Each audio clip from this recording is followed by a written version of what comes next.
Programme मध्य मुकाबले में खुशामदीद। मैं हूं रबिया एहसन, मेरे साथ मौजूद है रऊफ टास्टा। और आज के प्रोग्राम में जिन टॉपिक्स को हम शामिल कर रहे हैं उसमें सबसे पहले अमेरिका पाकिस्तान के अंदरूनी मामलात से दूर रहे।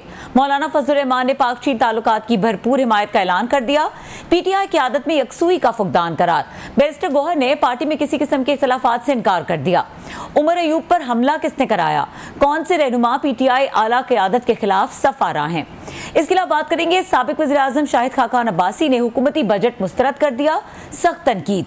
स्मगलिंग रोकने का मुतालबा। साबिक वज़ीर आज़म ने अरकान असम्बली को 500 अरब के तरक्याती फंड्स में बड़ी करप्शन का इल्जाम लगा दिया। इसके अलावा बात करेंगे मौलाना फजलुर रहमान की जमात ने मखसूस नशिस्तों के केस में पीटीआई का साथ देने से इनकार कर दिया। सुप्रीम कोर्ट में अहम केस की समाअत के दौरान इलेक्शन कमीशन वकील की हिमायत कर दी। दौरान समाअत चीफ जस्टिस काजी फाइज ईसा, जस्टिस मंसूर अली शाह, अतहर मिनल्ला, मुनीब अख्तर के दरमियान दिलचस्प मुकालमे। चीफ जस्टिस ने 1 साल का वक्त लेने के बावजूद पीटीआई की तरफ से इंट्रा पार्टी इलेक्शन न करवाने पर सवालात उठा दिए। केस की समाअत की अहम डिटेल्स आपके साथ शेयर करेंगे।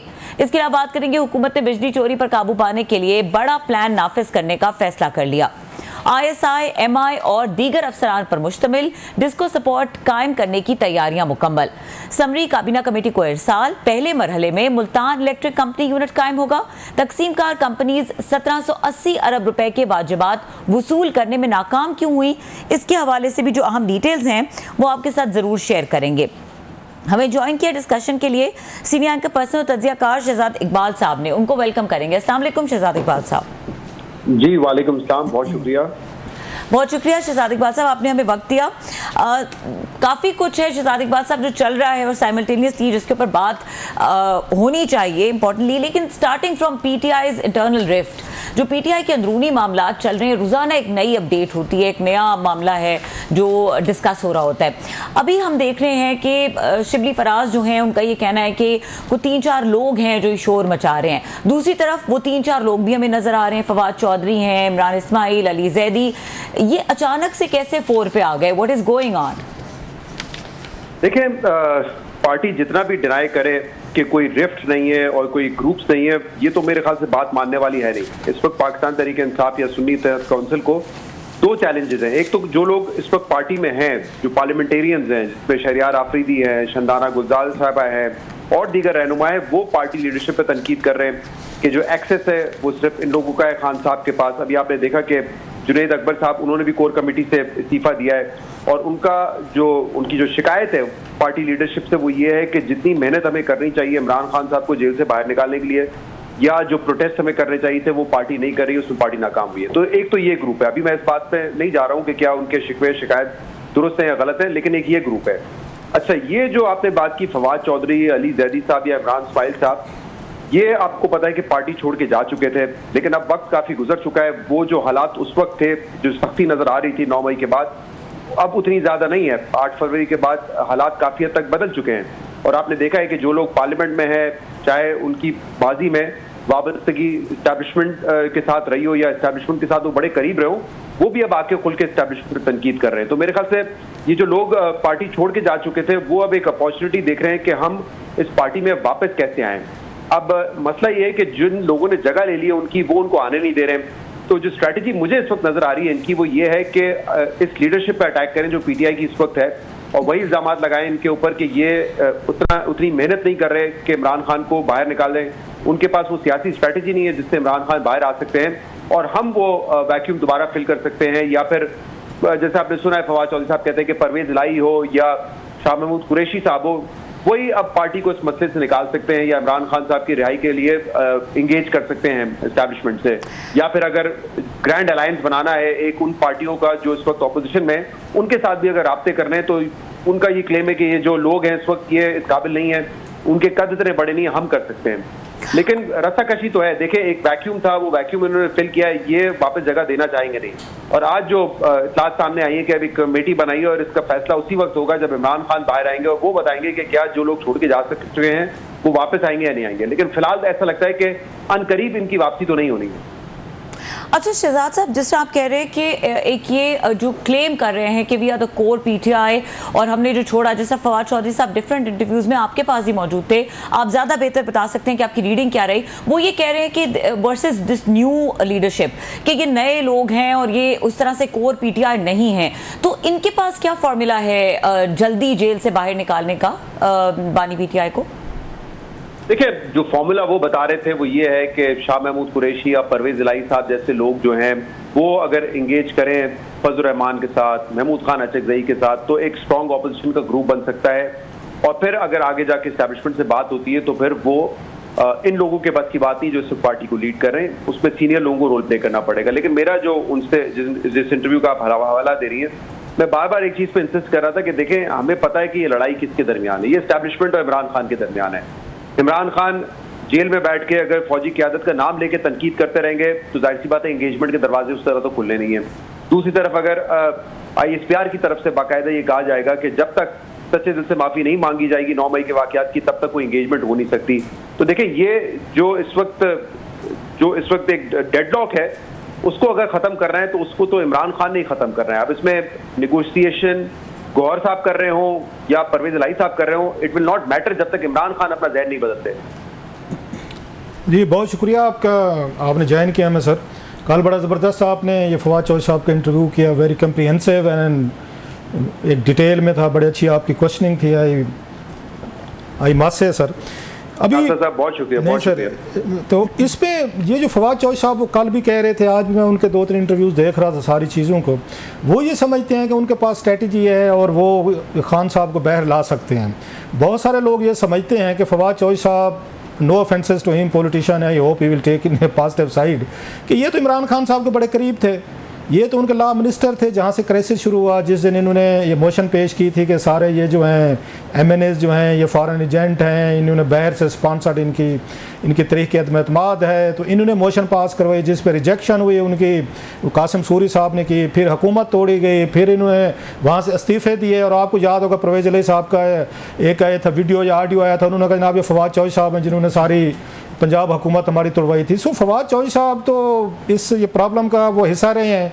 खान साहब अगर वहाँ तक पहुँचे हैं जेल तक, तो ये तो बड़े करीबी एडवाइज़र थे इनको। लास्ट टाइम हम प्राइम मिनिस्टर हाउस में मैं आमिर मतीन साहब और कुछ और लोग मिले, तो खान साहब के तो सबसे ज़्यादा क्लोज एडवाइज़र यही थे, जिसके बाद ये सारी मार धाड़, फिर ये सारे हंगामे, फिर अग्रेसिव उनकी अप्रोच। तो ये आज अपने आप को कैसे कहते हैं चौधरी साहब कि मैं खान साहब को बाहर निकाल सकता हूँ? मतलब जेल तक ले जाने में भी वही वाली बात कि चौधरी साहब के मशवरे शामिल थे। क्लासा साहब, इसमें देखिए, या तो चौधरी साहब के मशवरे थे या जो भी हॉक्स थे पार्टी में, और इंक्लूडिंग इमरान खान हिमसेल्फ। इस वक्त आज अगर इमरान खान जेल में है तो उसकी जिम्मेदारी गौहर अली खान पे तो नहीं आती, वो उमर अयूब पे तो नहीं आती, या जो इस वक्त लीडरशिप आपको नजर आई उन पे तो नहीं आती। जिन वाकयात का आपने जिक्र किया, जिन स्ट्रेटजीज का जिक्र आपने किया, उस वजह से आज इमरान खान जेल में है। अच्छा, हम तो यहाँ बैठ के उसको इस तरीके से असेस करते हैं क्लासरा साहब कि ये फैसले गलत थे और पार्टी के हक में साबित नहीं हुए, क्योंकि ना खैबर पख्तूनख्वा में इलेक्शन हुआ, ना पंजाब में 1 साल तक इलेक्शन हुआ, तो जो गेंद हासिल करना चाहते थे वो हिकमत अमली से वो उनको मिले नहीं। लेकिन फवाद चौधरी साहब से अगर आप आज पूछेंगे तो वो दिफा करते हैं, वो कहते हैं अभी तक तहरीक इंसाफ ने जो 2 बेहतरीन फैसले लिए थे उसमें एक कौमी असम्बली से इस्तीफे का था और दूसरा 2 असम्बलियां तोड़ने का था, क्योंकि वो कहते हैं कि जो हमने अपना वोट बैंक बचाया आज भी और जो आज अवाम में हम पॉपुलर हैं वो उसी 2 फैसले की वजह से है। अगर PDM की 18 महीने की हुकूमत में हम असेंबली में बैठ के ऑपोजिशन करते रहते तो हमें कुछ हासिल नहीं होता। ये उनका नुक्ता नजर है, वो समझते हैं कि उन्होंने पार्टी को फायदा पहुंचाया है। लेकिन मैं इसको ऐसे असेस करते हैं कि शायद एंगेजमेंट जो जरूरी होती है सियासत तो फिर चौधरी साहब अगर उसको उन फैसलों को ठीक समझते हैं, बिल्कुल ठीक आप कह रहे हैं, दिफा करते हैं, हमेशा सुना भी है, तो फिर खड़े रहते सर उन फैसलों के साथ। फिर फैसलों के कंसिक्वेंसेस जो थे, अच्छे थे, बुरे थे, नेक थे, बद थे, बहुत सारे लोग खड़े, इमरान खान साहब भी खड़े रहे उन फैसलों के साथ और पार्टी के लोग भी खड़े रहे, वो जेलों में भी बैठे, उमर सरफराज चीमा साहब भी खड़े रहे, वो उसके सनम जवेद साहबा का भी कहते हैं, आलिया हमजा साहबा के भी कहते हैं, और बहुत सारे लोग हैं। तो फिर चौधरी साहब खड़े रहते, ये तो फैसले साजी में शरीक थे और उन्हें नज़र आ रहा था इस तरह बड़ा फ़ायदा हुआ है, तो फिर फ़ायदे के वक्त तो फिर उनको रहना चाहिए था। फिर दबाव आया तो चौधरी साहब तो पार्टी छोड़ गए, चले गए, तो फिर तो उनका नहीं बनता को दिफा करें अपने उस फैसले का, या तो खड़े रहते वहाँ पर। राउफ साहब, इसीलिए कल इंटरव्यू में जब बार बार ये बात हो रही थी कि रऊफ हसन साहब हो, उनकी क्या कुर्बानियां हैं, हामिद खान की क्या कुर्बानियां हैं, या उमर अयूब साहब की क्या कुर्बानियां हैं, तो मैंने उनसे यही कहा कि देखें, आप पार्टी का फेस थे, असद उमर पार्टी का फेस थे, इमरान इस्माइल पार्टी का फेस थे, आप लोगों का मवाजना मुश्किलात का इन लोगों से नहीं होता जो लोग इस वक्त पार्टी लीडरशिप में है। आप लोगों का मवाजना अगर होगा तो डॉक्टर यास्मीन राशिद से होगा, एजाज चौधरी साहब से होगा, महमूद खान साहब से होगा, उमर चीमा साहब से होगा जो आज भी जेल में, आलिया हमजा जेल में है, क्योंकि आप लोग पार्टी के फेस थे, ये लोग भी पार्टी के फेस थे। वो 1 साल से जेल में है, लेकिन आप कहते हैं कि हमने उस वक्त मुश्किलात पड़ी तो खान साहब ने कहा कि पार्टी छोड़ दो। अच्छा, इंटरेस्टिंगली खान साहब ने, मैंने ये पूछा भी उनसे कि खान साहब ने अगर आपको कहा कि पार्टी छोड़ दें तो डॉक्टर यास्मीन राशिद को भी कह देते पार्टी छोड़ दें, बाद में आपको वापस ले लेंगे। तो अब ये कुछ ऐसे तदाद है जो उसी वक्त पता चलेगा जब इमरान खान साहब एक इस हवाले से कोई पॉलिसी देंगे। फिलहाल तो हमें ये जो खबरें मिलती है वो यही है कि वो नहीं चाहते कि पुराने लोग इस वक्त वापस में आए, या जो इस वक्त मौजूदा लीडरशिप है वो एक रुकावट बनी हुई है उनके लिए। तो अब जब खान साहब बाहर आएंगे तभी पता चलेगा कि पुराने लोगों को एक्सेप्ट दोबारा किया जाता है या नहीं किया जाता, लेकिन फिलहाल ये मुश्किल लगता है। चौधरी साहब तो कहते हैं कि इमरान खान साहब लंबे जेल में गए हैं, जो भी इस तरह के लोग सामने आए, शेख रशीद साहब हूँ, इमरान खान साहब हूँ, इमरान इस्माइल हूँ, अभी अली जैदी साहब हूँ, वो इस बात पे कन्विंस लगते हैं कि खान साहब ने जल्दी जेल से बाहर नहीं आना। ये उनका एक ही उनका जुमला है कि जिस तरह की लड़ाई आप लोग लड़ रहे हैं इस तरह खान साहब जो है ना बाहर आने वाले नहीं हैं। इनके पास ये कहते हैं कि हमारे पास इनके पास स्ट्रैटेजी नहीं है। इनकी स्ट्रैटेजी ये है कि अलाइंसेस करो लोगों से, जो आप अभी बता रहे थे। तो ये कैसे मतलब है, और इसमें क्या करे पीटीआई, मतलब मुझे नहीं समझ आती। ये बेचारे जेलों में ये भुगते हैं, मुकदमे इन्होंने भुगते हैं, घरों पे छापे, मार कुटाई, डांग सोटा, एस्टेब्लिशमेंट ने, फोर्सेस ने, इंटेलिजेंस ने, पुलिस ने, सब ने इनके साथ ज्यादतियाँ करके देख ली, पर्चे हो गए, सब कुछ हुआ। ये अदालतों में भी लड़े, पार्लियामेंट में लड़े, ये सड़कों पर भी लड़े, ये मीडिया से लड़े, जर्नलों से लड़े, दुनिया भर से लड़े, अमेरिका, ब्रिटेन, यूरोप, सबसे लड़कर देख लिया। तो ये क्या करें कि खान साहब ये बाहर लेकर आ जाएं? मतलब है जो मैक्सिमम ये कर सकते थे कर रहे हैं, अभी भी पार्लियामेंट में एक पॉलिटिकल जो फाइट है वो कर रहे हैं, और क्या करें ये, मतलब इनका क्राउड या इनकी पार्टी क्या करे? और देखिए क्लासा साहब, हमने देखा है पिछले चंद साल की तारीख, तहरीक इंसाफ ने 126 दिन का धरना देके देख लिया, उन्होंने 25 मई का पिछले 2022 में लॉन्ग मार्च करके देख लिया। ना हुकूमतें इससे गिरती हैं, ना हुकूमतें इससे कोई बहुत ज्यादा बैकफुट पे जाती हैं। हमें पता है कि अगर अभी हालिया तारीख में हमने देखा है कि अगर शहबाज शरीफ के या नवाज शरीफ के केसेस खत्म हुए तो वो किस तरह खत्म हुए। जब आपके हालात बदलते हैं, हवाओं का रुख बदलता है, आपकी इंगेजमेंट शुरू होती है, तभी आपके ऊपर केसेस खत्म हो सकते हैं।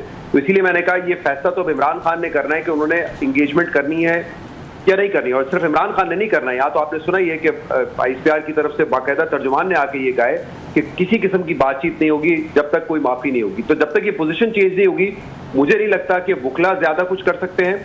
हाँ, एक तरफ तो हम देख रहे हैं कि जो इस वक्त सुप्रीम कोर्ट ने एक पोजीशन ली हुई है, वो चाहते हैं कि अपनी इंडिपेंडेंस को जो है वो मनवाएं, तो वहां से अगर कोई रिलीफ मिलता है तो मिले। लेकिन आपको पता है कि एग्जीक्यूटिव के पास तो बड़े हरबे होते हैं, कोई नया केस बन जाता है, फिर कोई जमानत कैंसिल हो जाती है, तो वो तो ये मामला चलाते रहेंगे। तो ये गौहर साहब हो या कोई और हो, उनके पास की बात नहीं है। बल्कि इनफैक्ट कल मैंने ये कहा भी है चौधरी साहब को कि इस वक्त अगर फजल रहमान साहब से, अशरफ गनी साहब से दरवाजा खुला भी है बातचीत का, तो वो इसी क़यादत की वजह से खुला है जो इस वक्त बाहर है। इससे पहले तो आपको पता है कि जो PTI की लीडरशिप थी या इमरान खान हिमसेल्फ, वो तो रिडिक्यूल करते थे इन लोगों को जलसों में, तकारीर में। तो ये तो जो भी लीडरशिप है इस वक्त, कैसर साहब हो, गौहर साहब हो, वैसे सैफ साहब ने मुलाकात की, ये तो उन्हीं लोगों ने दरवाजे खोले बातचीत के इस वक्त। लेकिन एक और चीज कासर साहब, फर्ज करें ना इमरान खान साहब जेल से वापस आ जाते हैं बाहर, फिर क्या उनको जरूरत होगी पुराने लोगों की? क्योंकि वो तो ये सोच रहे हैं कि मैंने जिसको भी टिकट दिया वो जीत गया। और कल फवाद साहब को तस्लीम कर रहे थे कि वो मेरे ड्राइवर को टिकट देते तो वो भी जीत जाता।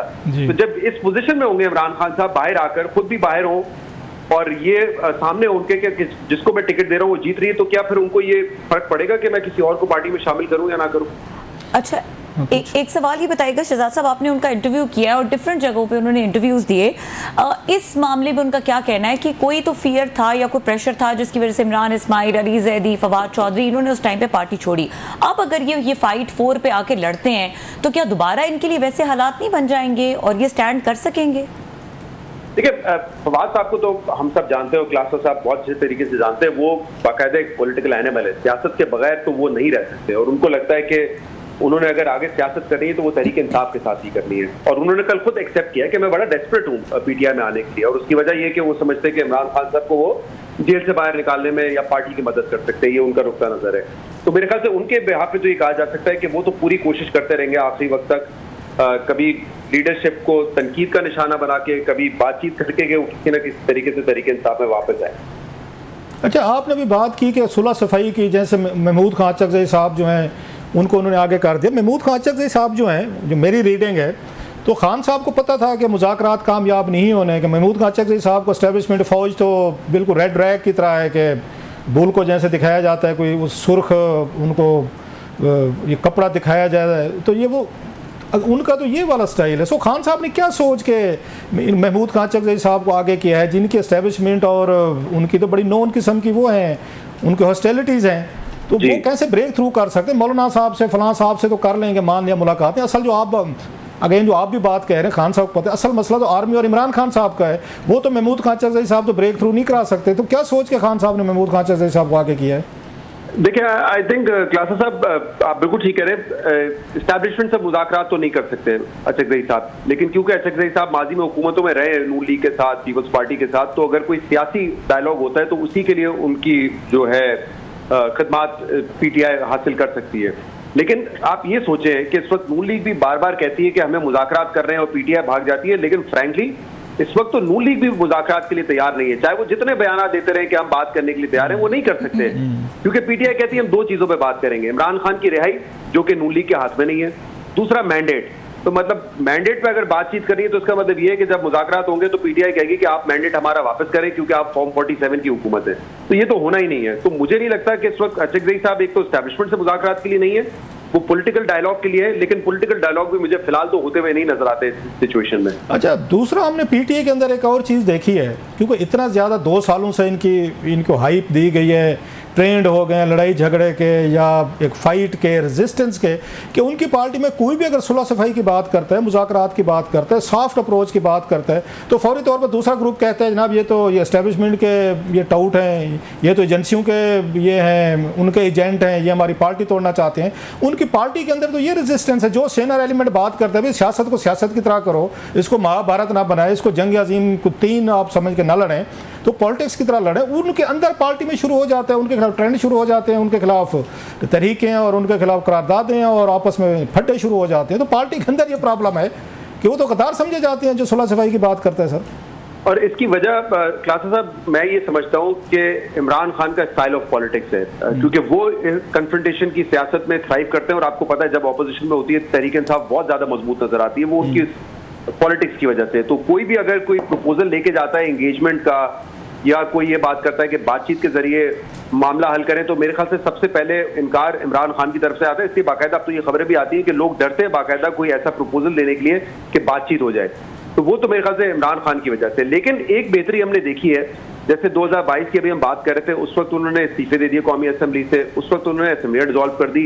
इस वक्त जो अप्रोच है वो इस लिहाज से बेहतर है कि वो पार्लियामेंट में रहकर पार्लियामेंट को इस्तेमाल करके अपनी जो है वो आवाज सामने लेकर आ रहे हैं। ना उन्होंने कोई ऐसी बात की कि हम इस्तीफे दे देंगे, ना उन्होंने ये कहा कि हम खैबर पख्तूनख्वा में असेंबली नहीं बनाएंगे, डिसॉल्व कर देंगे। तो वो जो पोजीशन थी उससे तो अब एक तरीके से बेहतर पोजीशन है। आप इस बात में कितना वेट समझते हैं शहजाद के, जो कल जो ये फवाद चौधरी साहब भी कह रहे थे, कुछ और लोग भी कहते हैं जो इनका डिफरेंट ग्रुप है, वो कहते हैं आपके इनके फ़ायदे में मौजूदा जो पीटीआई नई पीटीआई न्यू पीटीआई जो है, नई लीडरशिप है, तो इनके फ़ायदे में है कि जनाब खान साहब जेल में रहे, क्योंकि इनको लाइमलाइट मिली हुई है, फैसले कर रहे हैं, TV shows, parliament, supreme court, हर जगह यही लोग नज़र आते हैं। सो इनको अपनी इंपॉर्टेंस का इनको एहसास है, और खान साहब जेल से बाहर आते हैं तो फिर इनकी सबकी इंपॉर्टेंस ख़त्म हो जाएगी, फिर तो इनको कोई नहीं पूछेगा, फिर तो खान साहब और उनके 30-40 जो तर्जमान थे जिनके मीटिंग्स लेते थे वो ही होंगे।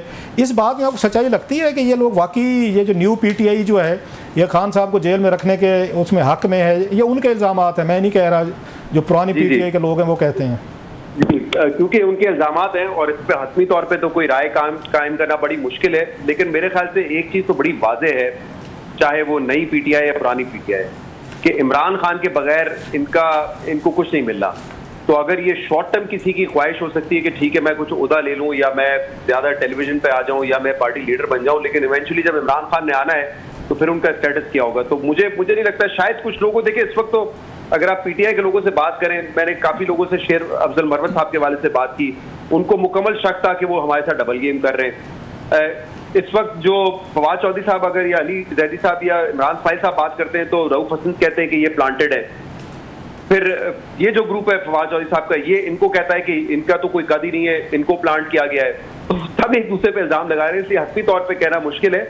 लेकिन कुछ इंटरेस्टिंग बातें ये भी सामने आ रही हैं कि शायद जिस तरीके से मरवत साहब को साइडलाइन किया गया, फिर उमर अयूब साहब का भी इस्तीफा एक्सेप्ट कर लिया था, अब दोबारा उस पर कोई रिवर्स होता है कि नहीं होता वो तो आगे जाके पता चलेगा। लेकिन क्या अली अमीन गंडापुर भी रहेंगे मुस्तकिल खैबर पख्तूनख्वा के चीफ मिनिस्टर, इस पर भी बहुत सारे लोग कह रहे हैं कि शायद ये भी अनकरीब आप देखेंगे तब्दीली यहाँ पे नजर आए आपको। अच्छा, आपने कल क्योंकि फवाद चौधरी साहब का 1 घंटा इंटरव्यू किया और बड़े जैसे मैंने कहा ज़बरदस्त सवालात किए, पहली दफ़ा मैंने फवाद चौधरी साहब को बहुत सारे सवालात पे स्पीचलेस और डिफेंस में जाते देखा।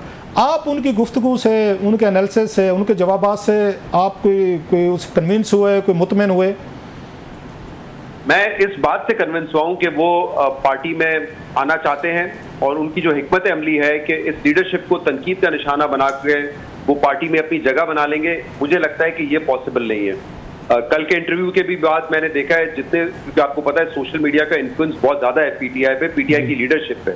वो जो भी सियासत होती है, जो अभी हम बात कर रहे थे कन्फ्रंटेशन की, वो बहुत हद तक उनको जो फ्यूल मिलता है वो सोशल मीडिया से मिलता है। और अगर आप देखें जाकर तो सोशल मीडिया पे जो पीटीआई के लोग हैं, फॉलोअर्स हैं, जो सपोर्टर्स हैं, वो पसंद नहीं कर रहे हैं इस हिकमत अमली को जो कि इस वक्त अडॉप्ट की हुई है फवाद चौधरी साहब ने। वो समझते, तो उस वक्त मुझे लगता है कि ये शायद काउंटर प्रोडक्टिव हो उनके लिए। आपका क्या ख्याल है, फवाद चौधरी साहब, इमरान इस्माइल साहब, शेख रशीद साहब, अली जैदी साहब, ये अपनी बस मिस कर चुके हैं, या इमरान खान साहब कभी अगर जेल से वापस आए तो पुराने कामरेड्स को दोबारा गले लगा लेंगे, कोई नहीं यार मुश्किल में हो जाता, इट हैपेंस, और भी हो जाता, कोई नहीं, वो कहते हैं लेट्स बी रीयूनाइटेड। आपको क्या लगता है कि ये इनकी बस में अभी बैठने का कुछ चांसेस हैं या बस का गेट बंद हो चुका सर इनके लिए?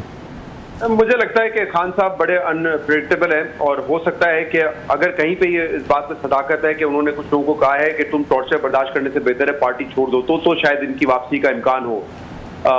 अदरवाइज जैसे मैंने कहा, अगर खान साहब बाहर आते हैं, खुद लीड भी कर रहे हैं, उनको पता है कि मुझे अब कोई उनकी ज़रूरत नहीं है, जो इलेक्टेबल्स की ज़रूरत नहीं है, जो अपने हल्के में स्ट्रांग हो, तो फिर तो मेरे ख्याल से वो नहीं देखेंगे। बट जाहिर सी बात है, आपको पता है कि सीनियर एक कॉम्बिनेशन होता है सीनियर और नए सियासतदानों का। कल को अगर पीटीआई कहती है कि हमें गवर्नमेंट फॉर्म करनी है, चाहे वो अभी हो या 2029 में हो, तो आपको फिर वो काबिल लोग तो चाहिए ना कि जो आपकी कैबिनेट में बैठे। अच्छा, आई डोंट नो, कुछ कह नहीं सकते खान साहब की जो सियासत है, क्या पता इस पे यूटर ले लें, क्या पता कायम है अपनी बात कह रहे हैं। अच्छा, दूसरा हमने देखा कि परवेज इलाही साहब को बड़ा करीब समझा जाता था एस्टेब्लिशमेंट को, सारी उम्र उन्होंने फौज के साथ, एजेंसियों के साथ मिलकर हुकूमत की है। क्या वजह है कि वो भी जेल में रहे हैं, उन पर भी डाउट्स होते थे कि शायद एस्टेब्लिशमेंट ने उनको इसलिए जेल में रखा हुआ है, कल को इस्तेमाल करेंगे, तो उनके खिलाफ कोई कंपेन नहीं है, वो भी जेल से बाहर निकले, कोई उनका नहीं कहता जी इनका कोई कंप्रोमाइज़ हुआ है या इनको एस्टेब्लिशमेंट ने खुद अनलीज किया है कि जाएँ, वो खामोश होकर चुप करके कुछ दिनों के लिए घर भी बैठ गए। तो चौधरी साहब पे क्यों ये शकूक ज़्यादा हैं, क्यों इन पे क्वेश्चंस हैं? मतलब मिलती जुलती सिचुएशन है, चौधरी साहब ने भी जेल भुगती है, फवाद चौधरी साहब ने, उनके बच्चों ने फैमिली में सफ़र किया है, उधर से हमने देखा है कि उन परवेज इलाही साहब की फैमिली ने भी सफ़र किया है, उन पे पीटीआई को शक नहीं है, इन पे शक है, वैसे हो सर?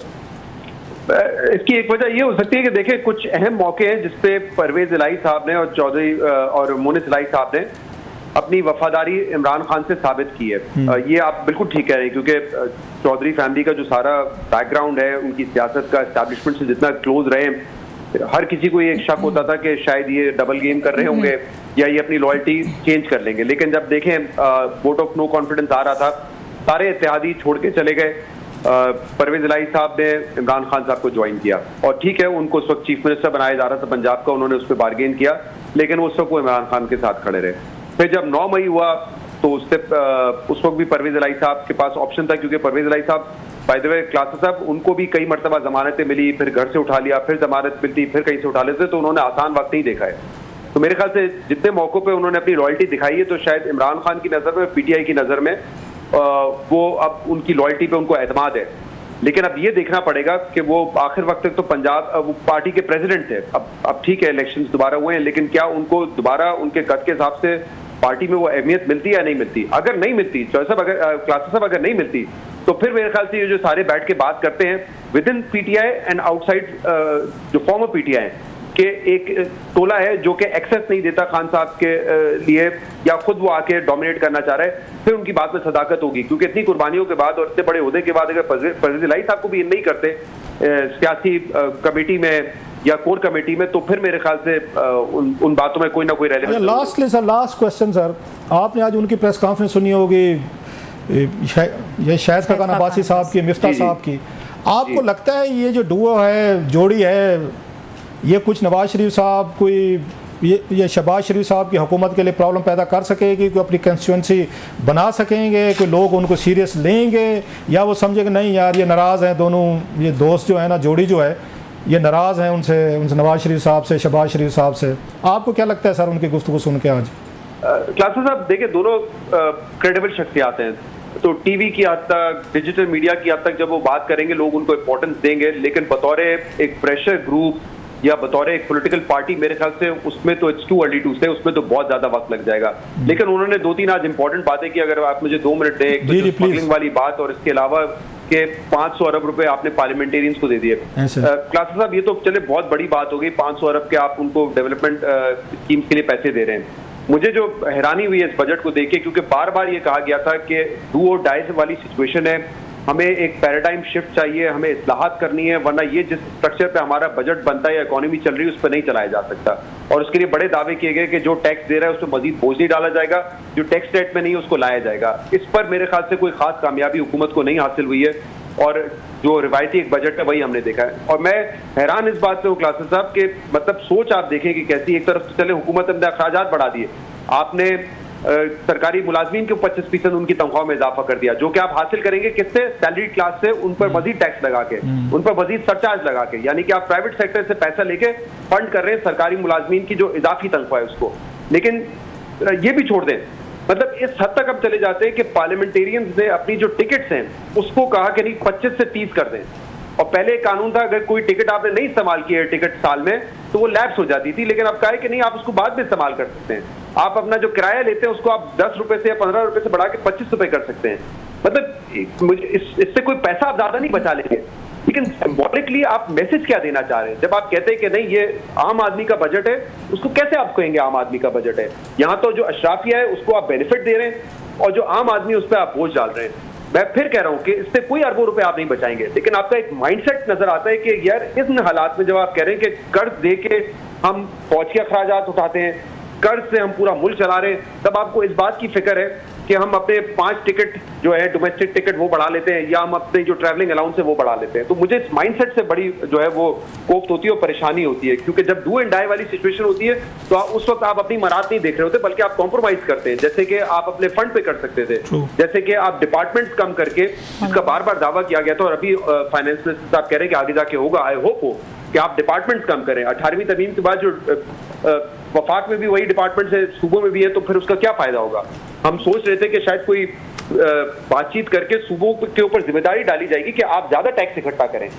हमारे यहाँ सूबे 1% कंट्रीब्यूट करते हैं टोटल टैक्सेशन में, इंडिया में तकरीबन 10 से 12% वो कंट्रीब्यूट कर रहे होते हैं। तो ये बहुत बड़े जो ऐसे पैराडाइम शिफ्ट है जो हमें लेने की जरूरत है। आई होप कल फाइनेंस मिनिस्टर साहब ने बात की कि आगे जाके हम ये सब चीजों पे काम कर रहे हैं। लेट्स सी 1 साल बाद क्या शक्ल सामने आती है। जी बहुत शुक्रिया सर। बहुत इंपॉर्टेंट पॉइंट्स हैं जो आपने रेज किए हैं और रेज कर रहे हैं वो तमाम लोग जो इस बजट को क्रिटिकली और कंस्ट्रक्टिवली देख रहे हैं। बहुत शुक्रिया शहजाद इकबाल साहब, आपने अपने वक्त या एक्सक्लूसिव गुफ्तगू की। और यहाँ पे वक्त हुआ ब्रेक का। ब्रेक के बाद बात करेंगे कुछ मौलाना फजल रहमान की, जिनकी कुछ सिचुएशन डिफरेंट नज़र आ रही है। उन्होंने जिस तरह से आज सुप्रीम कोर्ट में अपनी पोजीशन ली और जिस तरह से उन्होंने बात की इस हवाले से कि जो ये करारदाद मंजूर हुई है इसमें उनका मौक़िफ़ क्या है, इसके ऊपर ज़रा डिस्कशन करेंगे। इस ब्रेक के बाद हमारे साथ रहिए।